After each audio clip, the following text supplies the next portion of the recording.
sei que ali a voz de Deus está.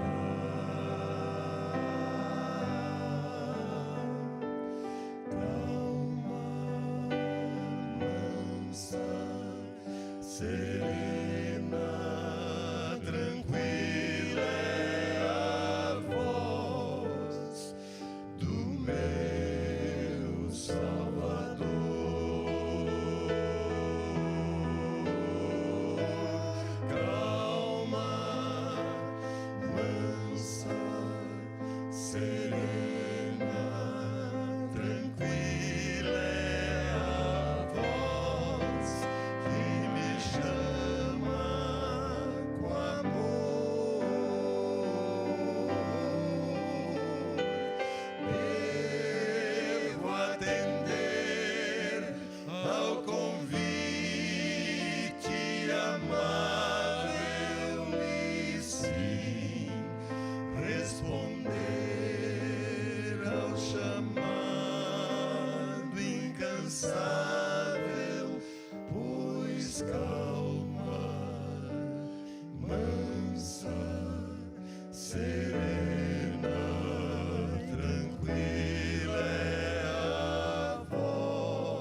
Quem tem arautos, tem quase tudo, viu? A gente aprende. Obrigado, arautos do rei. De sempre. Trouxe a Bíblia? Pode ser assim, pode ser num tablet, pode ser num smartphone. Hoje já é o nosso terceiro encontro desta semana, de 8 encontros. Quer dizer que amanhã, lá pelas 9 e pouquinho da noite, quando nós terminarmos o programa de amanhã, metade da semana ficou para trás. Aí nós vamos começar a terminar a semana. Eu já estou ficando com saudade. Não é porque é a minha última aqui, não. É porque sempre quando eu faço, eu começo a ficar com saudade já na terça-feira. Hoje é segunda, mas já estou com saudade, Carmen. Boa noite, povo de Deus. No sábado nós tratamos sobre Jesus, o inenarrável. O único que tem a capacidade de dividir a história. E o único que tem o poder de oferecer a sua carne e o seu sangue como vida.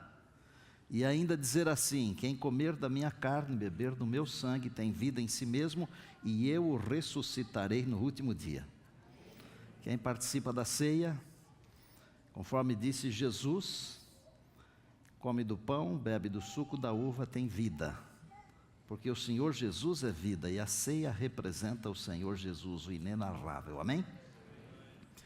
Ontem nós tratamos sobre Jesus, o Senhor da ressurreição. Me lembro de ter dito que nada nos incomoda tanto quanto a morte. Então a grande sacada é a ressurreição. Jesus é a solução, porque é a ressurreição e a vida. Hoje vamos tratar sobre o Deus da colheita, e por detrás do Deus da colheita estão assuntos incríveis, como por exemplo, o selamento, a sacudidura. Vou dar uma pinceladinha rápida, mas rápida mesmo, na chuva serôdia, ou na chuva temporã e na chuva serôdia, mas vou focalizar mais o selamento e a sacudidura. E eu queria, ao introduzir o assunto, dizer o seguinte: não é para ficar com medo, mesmo porque jamais alguém irá para o céu por medo. A Bíblia não ensina isso. A Bíblia ensina que nós iremos para o céu porque nós cremos em Jesus. Não é preciso ter medo, não é preciso temer, e nós vamos descobrir isso na Bíblia, a palavra de Deus. Os filhos e as filhas de Deus são selados pelo Espírito Santo de Deus. É o Espírito Santo de Deus quem sela os filhos e as filhas de Deus. Só serão selados aqueles que terão recebido já a chuva serôdia, ou estarão recebendo a chuva serôdia porque receberam antes a chuva temporã. A chuva temporã é a chuva do plantio, quando a semente cai na terra e brota. É o Evangelho nascendo no coração de alguém, é a mensagem de salvação brotando, vicejando, mas na hora da produção, de encher o grão, vem a chuva mais abundante, que a Bíblia chama de chuva serôdia. O que é isso? É uma porção grandiosa do Espírito para testemunhar com poder. Então, as pessoas que recebem essa chuva temporã, aceitam Jesus como seu Salvador, começam a frutificar para a vida eterna, e então recebem a chuva serôdia, que é um batismo forte do Espírito Santo, poderoso, com porções enormes. Então, esta pessoa será selada pelo Espírito de Deus e passará tranquilamente pela sacudidura. O selamento é um processo, para você entender, é um processo divino que visa colocar a marca de Deus em seus filhos e filhas. Essa é a ideia do selamento. Deus quer colocar a sua marca em nós. Em outras palavras, Deus quer lacrar o nosso caráter, colocar um lacre no caráter que se assemelha ao caráter do Senhor Jesus. Eu sei que é um assunto complexo, por isso eu preciso orar. Tenho orado há meses e nas madrugadas também. E eu queria incluir nessa oração o nome de uma pessoa que está aqui conosco, uma pessoa querida, por nome Vânia. E antes de orar, eu quero que você encontre aí Apocalipse capítulo 7, por favor. E eu quero que você se lembre também da Vânia em suas orações, tá bem? Se encontrou, abaixe os olhos. Querido Deus, amado Pai, está chegando a hora do selamento, da sacudidura. Está chegando a hora de concluir a tarefa da pregação neste mundo. E está chegando a hora também de ver o Senhor Jesus, o Rei dos Reis, nas nuvens dos céus. Nesta hora, abrirmos a Tua palavra e tratarmos de um assunto tão palpitante, tão delicado, nós pedimos a unção do Teu Espírito Santo. Batiza-nos e lava-nos com Teu Espírito, por favor, agora, Pai. E permita que nesta hora, este templo, e também em todo lugar onde estiver alguém nos acompanhando pela internet, a influência benfazeja dos anjos de Deus, essa influência traga paz e compreensão, e conforto ao coração. Um pedido especial pela irmã Vânia. abençoa grandemente nesta hora. Nós oramos agradecidos em nome de Jesus, amém.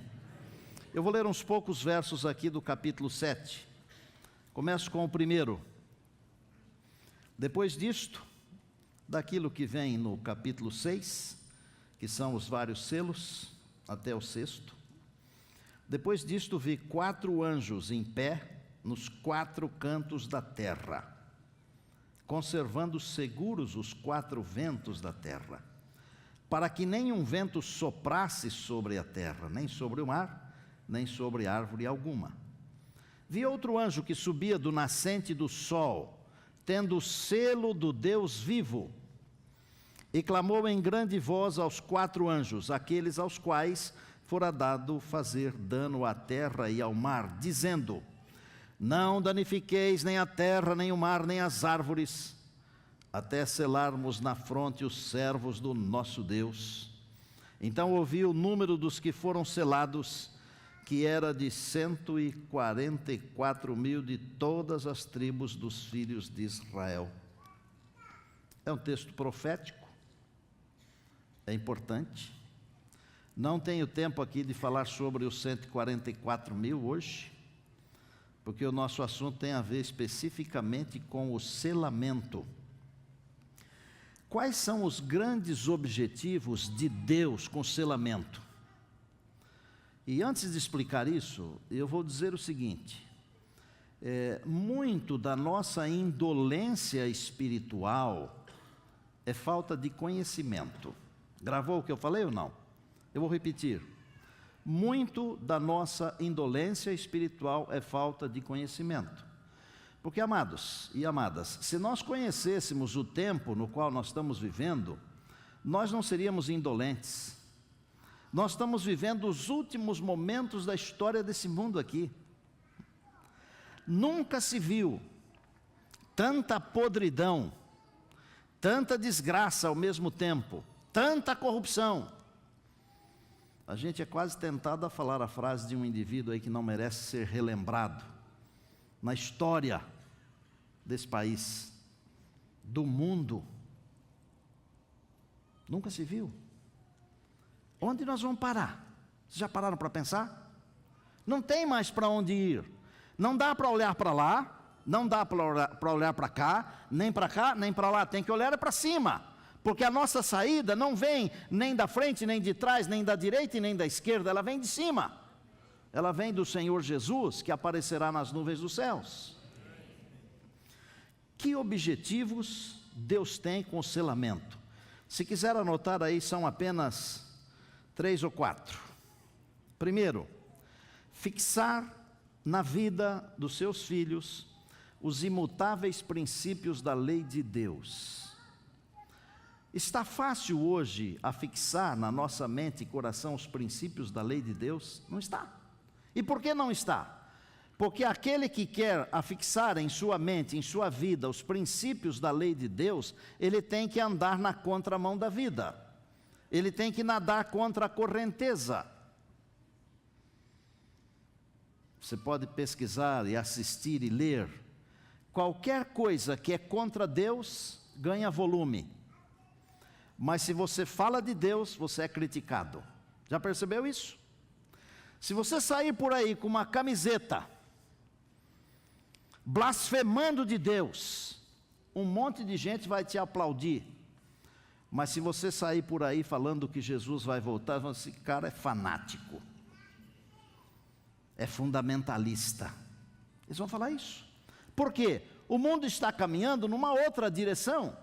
Mas um dos grandes princípios, um dos grandes objetivos é fixar em nossa vida os princípios da lei de Deus. Segundo, fazer com que os selados sejam fiéis na observância do sábado, em razão de que o sábado será, se é que já não está sendo, a pedra de toque nos dias finais. Vai tudo bem, até você falar do sábado. Quando você fala do sábado, fica tudo ruim.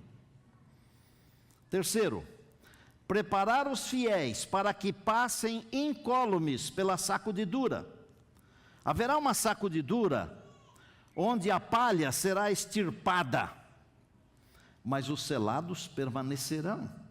Então esse é um dos grandes objetivos do selamento. E quarto, preservar os fiéis de Deus da destruição final. Por que você acha que o anjo falou para os 4 que estavam segurando os ventos lá, esperem aí até selarmos? Porque estes que estiverem selados, eles serão protegidos. E se você estiver selado, você poderá até estar no epicentro dos terríveis acontecimentos finais. Você será protegido por Deus, porque Deus não vai deixar que o seu selo se vá. Glória a Deus, diga aleluia. Eu vou ler um trecho, vou pedir permissão para você, para ler um trechinho que está num livro chamado Testemunhos Seletos. É o volume 2 e a página é 179. Enquanto Satanás instava com suas acusações, parece o nosso tempo ou não? E buscava destruir o povo de Deus, santos anjos invisíveis passavam para lá e para cá, colocando sobre eles, os santos de Deus, o selo do Deus vivo. Estes são aqueles que se acharão sobre o monte de Sião com o Cordeiro. O que é que nós lemos agorinha em Apocalipse 7? Que os 144 mil são aqueles que estarão com o Cordeiro no monte. Há na Bíblia 2 tipos de selamento, irmãos. E às vezes nós fazemos momentos de discussões de coisas que não nos ajudam em nada na nossa fé e na nossa vida espiritual. Mas é bom entender as coisas, não para ficar pisoteando em cima dos outros, tripudiando em cima dos outros, mas é preciso saber para não ser levado pelos ventos de doutrinas. Um selamento é o selamento primeiro que acontece por ocasião da conversão. Todos aqueles que passam pelo processo da conversão, eles são selados pelo Espírito Santo. Isso é impressionante. Aceitou Jesus, teve a sua vida transformada por Jesus, está selado pelo Espírito Santo. Aleluia. Mas existe um selamento escatológico, um segundo selamento, que é o selamento para que possamos passar pelas aflições dos últimos dias. E este selamento especial, ele tem momento para acontecer. E ele vai acontecer até certo momento, e a partir daquele certo momento ele não acontecerá mais. Quando nós falamos de porta da graça se fechando, dá um arrepio. Aliás, hoje já não dá mais arrepio, coisa nenhuma, né? A gente fala um monte de coisas, as pessoas saem daqui do mesmo jeito que entraram, mas nessa igreja não, graças a Deus, diga amém. Amém. A porta da graça ainda se acha aberta, gente. Os anjos de Deus estão passando de um lado para o outro aí, e eles estão aqui. Nós não os vemos, mas eles estão aqui. E eu louvo a Deus por isso. Nós não estamos sozinhos. Os anjos de Deus continuam segurando os ventos. Daniel 12:1 diz que haverá uma angústia qual nunca houve. E quando essa angústia qual nunca houve chegar, todo o caso já estará decidido. Os que forem selados resistirão. O selo do Deus vivo estará sobre o seu povo, e o tempo do selamento é curto e logo passará. E ele termina quando os 4 anjos soltarem os ventos das guerras e das provações. Quanto às condições para ser selado, isso aqui é mais sério ainda. Eu posso dizer algumas poucas coisas, eu quero dizer assim hoje com 4 colheradas de mel e não 2. Mas pessoas que vivem flertando com a impureza do pecado, jamais serão seladas com o selo do Deus vivo. Não flerte com o pecado, ele é nocivo, ele é mortal. Ele pode não matar na hora, mas mata. Se comeres, certamente morrerás. Não, pode comer que não morre. Não morreu na hora, mas a sua natureza morreu. Começou a morrer ali a sua natureza. Morre. O pecado mata. E não mata só para essa vida, mata para a vida eterna. Agora é o tempo de preparo. Os que recebem o selo são imaculados diante de Deus, e pecado algum deve ser tolerado na vida. E às vezes nós amamos tanto o pecado que não queremos nos separar dele. O selo de Deus não será colocado sobre alguém cujo caráter está maculado pelo pecado. Não será colocado. Os que vencem o mundo, a carne e o diabo, esses serão agraciados com o selo de Deus. E eu estou aqui orando, sabe, no meu coração, humildemente, para ser selado e para que Deus sele a minha igreja, você, minha família. Eu tenho um amigo chamado Moura, ele é pastor. Ele escreveu um livro chamado Preparação para a Chuva Serôdia. Preparo, não preparação, porque esse é um mais antigo, não? E ele anotou 5 coisas importantes. Falando das condições para ser selado, ele escreveu o seguinte: guardar os mandamentos de Deus e ter a fé em Jesus, guardar o sábado no verdadeiro espírito de Cristo, desenvolver um caráter semelhante ao de Cristo, ser vitorioso contra a tríplice força do mal e ser coparticipante dos sofrimentos de Cristo. Bom, o selamento é mais ou menos isso aí. Está mais ou menos claro para você? Está bem claro? Diga amém. Vamos para a sacudidura. O que é a sacudidura? Sacudidura é nada mais, nada menos do que um processo de seleção. É só isso. É quase um vestibular. É um processo de seleção. Ela virá, escute, ela virá assim que os filhos e as filhas de Deus estiverem selados. Por que a sacudidura vem depois do selamento? Para que aqueles que estão selados, eles possam continuar firmes.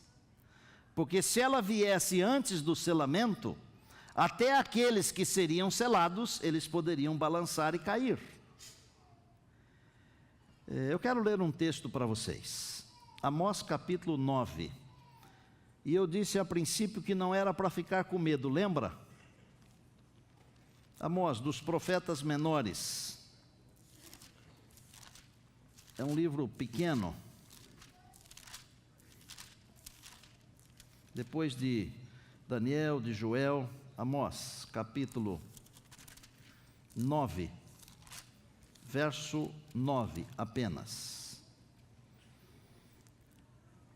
Aqui tem uma mensagem e tem uma promessa. Quando Jesus disse, examinais as Escrituras, ele estava falando também disso aqui. Veja o que diz o texto, 9:9. Porque eis que darei ordens e sacudirei a casa de Israel entre todas as nações, assim como se sacode o trigo no crivo. Quem é que vai ser sacudido? Que casa? O Israel. O Israel de hoje somos nós, você e eu, a igreja de Deus. A casa de Israel será sacudida. Olha a promessa no finalzinho do verso.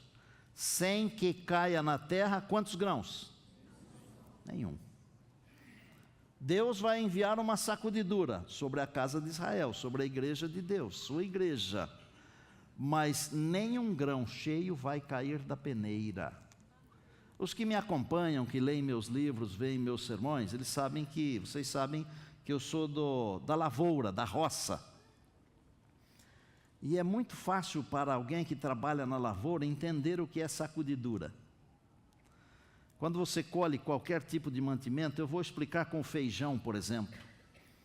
Você planta o feijão, ele produz, quando seca, você arranca, leva para um lugar, às vezes assim, ladrilhado, e bate o feijão, tem um instrumento que eles chamam de cambão, em outros lugares chamam de outra coisa.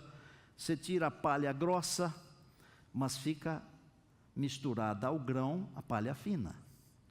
Você coloca aquilo tudo numa peneira, sacode bastante, tudo que é mais fininho já escapa pelos vãos da peneira. Mas algumas coisas ainda ficam misturadas entre os grãos. E o vento vai passando e com a peneira você vai jogando aqueles grãos para cima e o vento vai levando a palha embora. E se o agricultor ele é bem treinado, ele não derruba da peneira nenhum grão. Nenhum. O meu pai fazia isso. Eu lembro muito bem. Eu derrubava, porque era aprendiz. Aprendiz é assim. Todo mundo tem que aprender um dia. E uma coisa que nós precisamos aprender é sobre a salvação. Deus não manda essas mensagens para a gente ficar com medo. Veja, no mesmo verso que ele fala que vai sacudir a sua casa, ele diz assim: mas nenhum grão vai cair no chão, nenhum. Se o grão estiver cheio, ele não cai, porque o vento não leva embora. Mas tem que estar cheio do Espírito Santo, tem que estar selado. Amados, se eu tivesse que definir o que é sacudidura, eu diria apenas que é um processo de seleção e apostasia, nada mais. Então é assim, não dá para eu ficar olhando para você e você ficar olhando para mim. Um fica olhando para o outro fica olhando por um. Quem é que vai cair? Quem é que vai ficar em pé? Isso aqui não é política. Porque ontem à noite estava todo mundo querendo saber quem continuou, quem não continuou. Vocês lembram disso? Isso aqui é salvação. Nós não podemos torcer contra o outro. Nós temos que ajudar o outro. Nós temos que ser ajudados. Juntos nós somos mais poderosos, mais fortes. Há certas coisas na escatologia que são para todos os povos, irmãos. Mas a sacudidura não é para todos os povos. A sacudidura é para a casa de Deus. Quem é que vai embora na sacudidura? Quem vai embora? Vai embora aquele que não aproveitou o bom tempo para navegar. Aquele que não aproveitou o tempo de paz para construir fortaleza. Gente, pessoas inteligentes não deixam para construir fortaleza no tempo de guerra, porque no tempo de guerra não se constrói fortalezas. Elas têm que ser construídas antes. Está na hora de construirmos a nossa fortaleza de comunhão com Deus, de ficar perto do Senhor, de abandonar as coisas desse mundo aqui. E amados, às vezes nós sabemos muito mais, mas muito mais das coisas desse mundo aqui do que das coisas de Deus. Que tipo de preparo estamos tendo nós? Será que nós vamos aguentar o tranco? Desculpem falar com clareza assim, mas é com amor.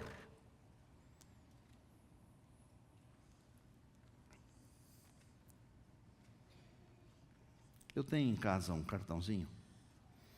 De vez em quando eu dou uma olhadinha nele, porque eu escrevi assim, com a letra bonita. Fiz um sacrifício tremendo para escrever com letra bonita. Porque às vezes nem eu sei o que eu escrevi. É verdade. Mari sabe disso muito bem, né, Marinha? Eu tinha uma secretária que sabia, viu, pastor Conde, quando estava na Voz da Profecia. Naquele tempo a gente não tinha celular para fazer os resumos. Às vezes pegava um guardanapo e fazia um resumo de uma ideia. Aí quando chegava no escritório não sabia o que tinha escrito. Mas a minha secretária, ela batia os olhos assim e falava, num instante, tá tudo certo. Lia melhor do que farmacêutico, viu? Mas esse trechinho de um livro pelo qual eu sou apaixonado, o livro O Desejado, na página 476,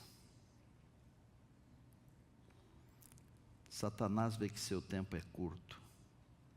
Ele coloca em operação todas as suas forças.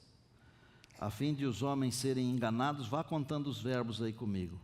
A fim de os homens serem enganados, seduzidos, ocupados e enlaçados, até que o dia de graça se haja findado e a porta da misericórdia esteja para sempre fechada. O que é que Satanás está fazendo conosco? Está nos enganando, nos seduzindo, nos ocupando e nos enlaçando. Invista na sua família. Não deixe o inimigo tirar o seu tempo para ficar com a família, para você fazer outra coisa, não. Depois de Deus, a primeira prioridade de uma pessoa é sua família. Depois vem o trabalho e as outras coisas.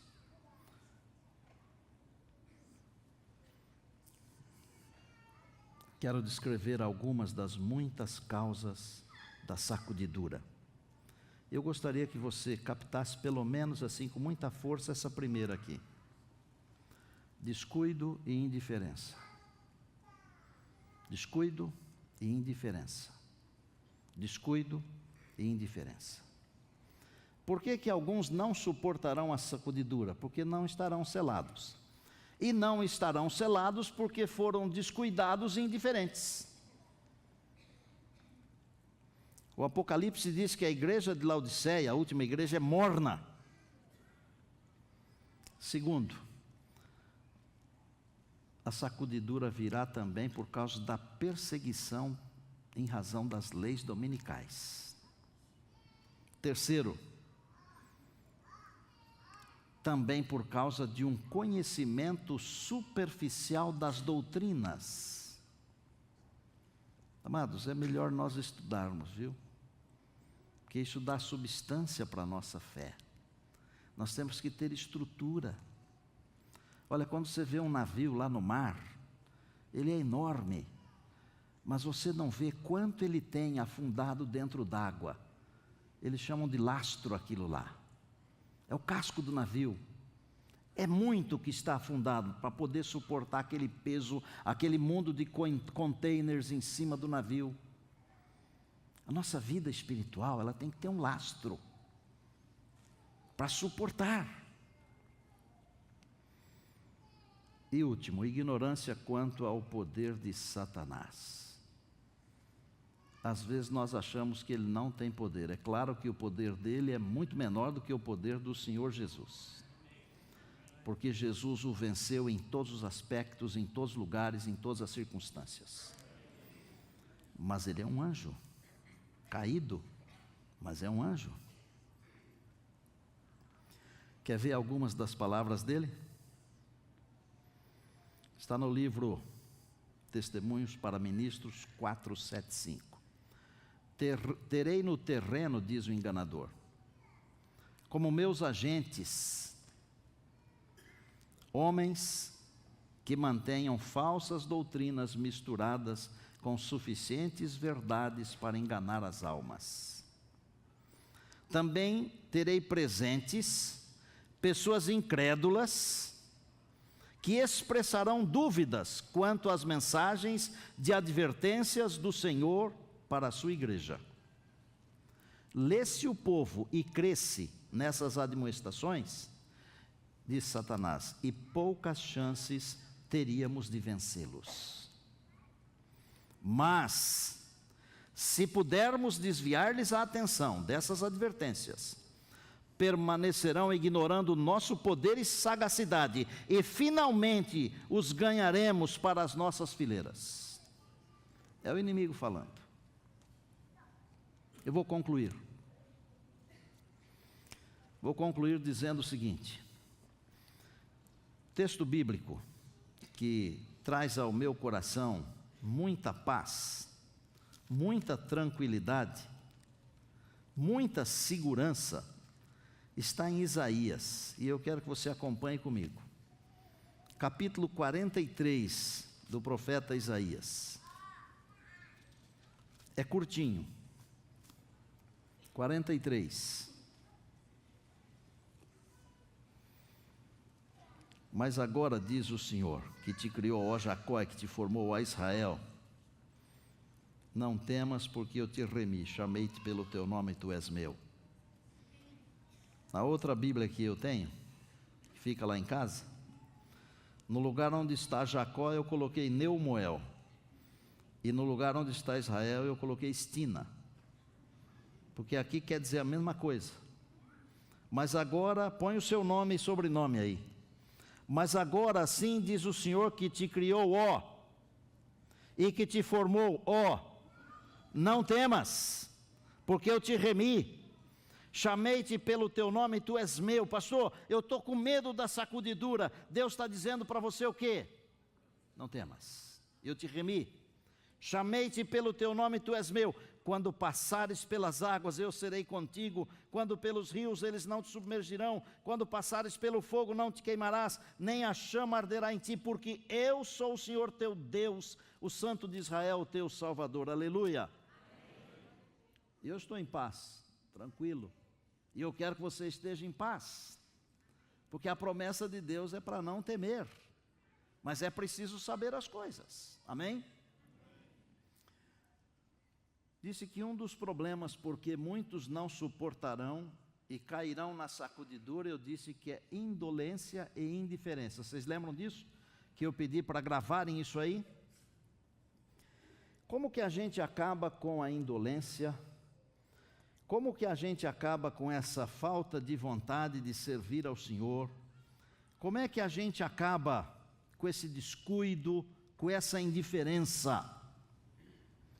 Um dia desse eu conversei com um médico e ele está tratando uma pessoa e ele disse que deu um remédio para a pessoa. E eu perguntei se eu poderia saber que remédio foi que ele ministrou. Ele disse, não, é um remédio muito simples. E eu pedi para ela se envolver em alguma coisa. É um remédio muito simples, né? Se envolve em alguma coisa. Eu disse, mas e o que o senhor deu para ela tomar? Não, só isso aí. Aí eu fiquei pensando, aquele que se envolve com as coisas de Deus, com as coisas da igreja, ele não tem tempo de ficar atrás das coisas desse mundo aqui. Então, quer ficar firme com Deus? Se envolva com as coisas de Deus. E eu conheço tanta gente nesse mundo, nesse Brasil, que se envolve com as coisas de Deus e que deixa até de fazer as suas próprias coisas para fazer as coisas de Deus, porque ama tanto as coisas de Deus que não consegue parar. Todo dia a gente tem contado a história de alguém aqui, né? Eu vou contar a história de um camarada que não consegue ficar parado. Ele vê alguém, ele quer salvar, quer levar para Jesus. E ele tem um jeito muito exótico de salvar pessoas. Eu vou contar um trechinho de uma história dele, só um trechinho, do meu jeito. Ele foi visitar uma família, e naquela família a senhora era membro da igreja já há muitos anos, uns 30 anos. E o marido, casado com essa senhora há mais de 30 anos, conhecia toda a doutrina, tudo. E aí alguém falou assim para esse amigo meu, vem cá, o que você acha de um indivíduo que conhece todas as doutrinas há 30 anos e não toma uma decisão? Esse meu amigo que tem, quase que não tem papas nenhuma na língua, ele falou assim, esse camarada é pior do que um jegue, porque se um jegue fica sabendo da mensagem de salvação 30 anos, ele se batiza, ele se converte, ele se entrega a Jesus. E o camarada escutou. Daí uns dias procurou o pastor, falou, pastor, finalmente eu quero me batizar. Mas o que aconteceu com você? Aconteceu comigo que um camarada falou para mim que eu sou pior do que um jegue. É um jeito exótico ou não é? Mas é um camarada que não para. Ele conseguiu fazer culto semanal no seu condomínio. Ele conseguiu fazer coisas incríveis, mas isso eu não posso contar para vocês, porque ele vai contar. Pastor Márcio, sobe aqui. Recebam ele com carinho, gente. Você e Dona Maria Helena estavam chegando de Manaus? Nós trabalhávamos trabalhávamos em Manaus, era departamental de publicações e mordomia lá na União Noroeste. E aí vocês mudaram para Aí viemos transferidos Juazeiro. para Juazeiro da Bahia. na Bahia, Terra boa, quente, muita à muriçoca, margem do São Francisco, margem do Rio São Francisco. do lado de Petrolina. Do lado de Petrolina, amiga do Pernambuco, os dois se dão muito bem, Deu muito bem. enquanto estão Como calados. é que aconteceu a história lá com o síndico lá do seu condomínio? O que ele fazia? Quando nós chegamos no condomínio, o síndico, durante terça, quarta e quinta, ele tirava esses dias só para beber. E tomava aquelas cervejinhas chamada piriquete, que eles chamam lá. Aquilo ela tomava assim, que enchia de mesa assim, depois ele enfiava tudo dentro das caixas lá, não sei onde é que botava, e enchia outra mesa lá, tudo de garrafa vazia. E eu ficava triste, porque ele tinha 37, 38 anos, ele, a esposa, mais um funcionário da Caixa Econômica, vizinho meu da frente, e mais a esposa dele, aquilo passava o dia lá bebendo. Eu disse, mas como é que aguenta? E o que você fez? Aí eu comecei a orar por eles, eu e ela, e vamos orar. Dizer assim, mas ali eu acho que não tem jeito sim. Vamos orar porque o Espírito Santo dá jeito. E continuamos oramos 4 meses. Aí minha esposa disse, tio, eu vou fazer umas esfirras. Aí fez umas esfirras de palmito e pendurava na porta da casa deles. Eles comiam, não sabiam de onde é que vinha aquilo, e achavam delicioso. E aí ela começou a fazer uns pães e colocou lá aqueles pães. E eles não sabiam de onde vinha. Certo dia, o presidente do campo, pastor Cleito, passou lá em casa e disse, Márcio, eu vou fazer o culto de pôr do sol aí contigo. Aí veio ele, Gerlinha, a esposa dele, aí fizemos o culto de pôr do sol. Aí a hora que ele foi embora, já eram as 8 e pouco da noite, 9 horas, aí eu fui, acompanhei ele até o portão, e lá abri o portão, tudo mais, e eu e a minha esposa íamos voltando, e a segunda casa ali era do síndico, e ele estava lá bebendo. Mesa cheia de cerveja e mais não sei para onde, pelo chão, os 4. Aí ele me chamou, disse, Márcio, vem cá. E todo sábado, quando eu vinha do culto, eles estavam lá fazendo churrasco, carne de porco e cerveja, e me convidavam, eu dava um abraço neles, não, eu vou almoçar em casa. E agora, naquele dia, me chamou de novo. A sua esposa foi junto ou ela? Não, minha esposa caiu fora, porque ela já sabe que coisa ia pegar. E ela tem medo que eu vou apanhar. Aí, ela caiu fora e eu fui. Disse, rapaz, não tem medo. Aí que a coisa é feia. E eu fui. Só que eu não sabia que o rapaz, esse rapaz, tinha 3,12. Sabe o que é 12? Sim. Aqui é a espingarda 12. Perfeitamente. Aquela- Até de cano duplo. Olho preto, é essa mesmo. Ele tinha 3. E eu não Eu sabia. não tenho nenhuma. Não, eu também não. Espingarda que eu tenho é essa. E atira bem, A viu? minha tá ali, ó. Não, tem que atirar. Aí eu cheguei lá, olhei para ele, disse assim, quer tomar uma cervejinha aí? Eu disse, rapaz, eu vou te dizer uma coisa. Olha que eu conheço esse Nordeste inteirinho. E eu nunca vi um jegue com focinho vermelho, como vocês 4 aí dentro, por estar tomando cerveja. Você chamou o camarada de jegue. Eu chamei de jegue. Eu disse que eu nunca tinha visto um jegue com focinho vermelho, como eles estavam com o nariz vermelho, de tanto tomar cerveja. E aí eu esperei o copo da cabeça. E a garrafa também. Aí eu fui vir para onde eu ia sair, né? Aí ele pegou assim, olhou para mim, ficou sério, mas muito sério mesmo, brabo. Disse, olha, 2 coisas que eu odeio na vida. É padre homossexual e pastor ladrão. Aí eu disse, agora é a hora que eu apanhei. Eu disse, sim, daí. Aí ele ia dizer mais alguma coisa, mas me encarou. Eu acho que o Espírito Santo deu um toquezinho, né? Acho não, eu tenho certeza. E foi forte. Amenizou, Ele né? foi forte, deu uma amenizada. Ele olhou para mim e disse, mas o senhor não é pastor não, né? Eu disse, eu sou um pastor da Igreja Adventista do 7º dia. Ah, pastor, olha, pastor, sabe? Eu disse para minha mulher, se tem uma coisa que eu queria ser na vida, era um crente igual o senhor. Aí, nessa hora que quase caiu duro, fui eu. Aí ele olhou para mim, me encarou e disse assim, pastor, tem como o senhor fazer um culto por semana aqui dentro do condomínio? Eu disse, eu não estou acreditando. Agora quem não acredita mais sou eu. Eu disse, mas peraí, não é porque tu está bêbado agora que tu está me pedindo isso não, né? porque amanhã, no domingo, eu vou aqui, ó, incrustar na tua cabeça aqui dentro, porque você prometeu. Ele olhou para mim e disse assim, pastor, não estou bêbado não. Tem como o senhor fazer um culto por semana aqui dentro? Claro que tem. E sexta-feira à noite ainda, porque daí era o dia que eles bebiam, né? Aí pelo menos aí, aquela noite... livra um dia, pelo menos. Pelo menos um dia eu livraria o couro deles. Aí eles iam para beber e não bebiam mais. E foram parando de beber. Eu comecei. Primeiro o culto, e depois entrei no Apocalipse, pegava as orelhas deles assim, ó, e qualquer coisinha eu dizia assim, rapaz, o jegue já teria se convertido. E fui daquele jeito. Até que, de repente, ele disse assim, pastor, eu quero me batizar. Você não acredita? Eu não acredito. Aí eu quero que o senhor vá lá fazer o batismo, claro, com todo prazer. Aí batizei ele, batizei ela, e depois batizei a outra família. O Jean, a esposa dele e as 2 filhinhas. Foram 6 batismos ali dentro. E hoje ele é o meu companheiro para dar estudo bíblico. Irmãos, pastor Márcio.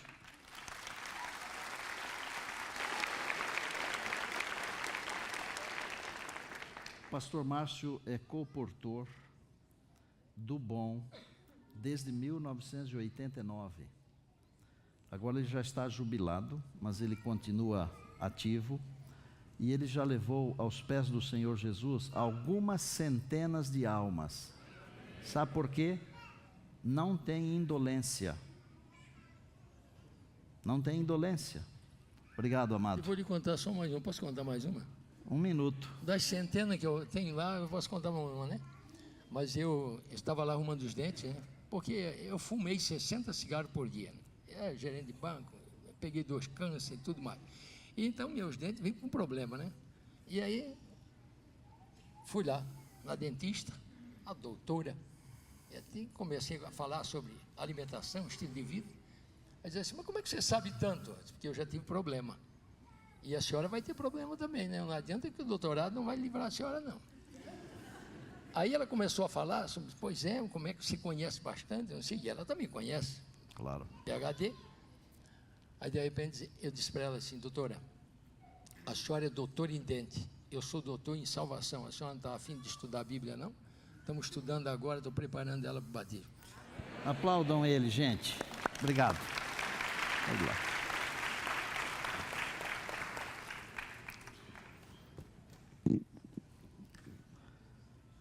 O remédio é: comece a fazer alguma coisa. Se envolva com as coisas de Deus, com a igreja de Deus, com as coisas da Bíblia. Nós estamos vivendo num tempo onde se gasta tanto tempo assistindo séries. Esses dias atrás eu vi um videozinho de um pastor que fez sermões baseado em séries. E eu fiquei quase doente. Quase doente. Pelo amor do Senhor Jesus. As nossas séries estão aqui. As nossas histórias estão aqui. A nossa história pessoal está aqui. E a nossa salvação está aqui. Arautos, me ajudem aqui a terminar, por favor. Meu convite hoje não é grandão para todo mundo. É pequenininho e para alguns poucos que querem sair da mornidão e se envolver com as coisas de Deus. Para poucos que querem, a partir de hoje, deixar o conforto, sair da zona de conforto, começar a estudar a Bíblia com alguém, ser mais fiel nos dízimos, nas ofertas, ser mais fiel aos cultos, ser mais fiel aos mandamentos de Deus, ser mais amigo de Jesus. E se você é essa pessoa que está precisando de tudo isso e muito mais, tenha a coragem de se levantar e enquanto eles estiverem cantando, diga para Deus que você quer isso. Deus vai abençoar você.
Amém.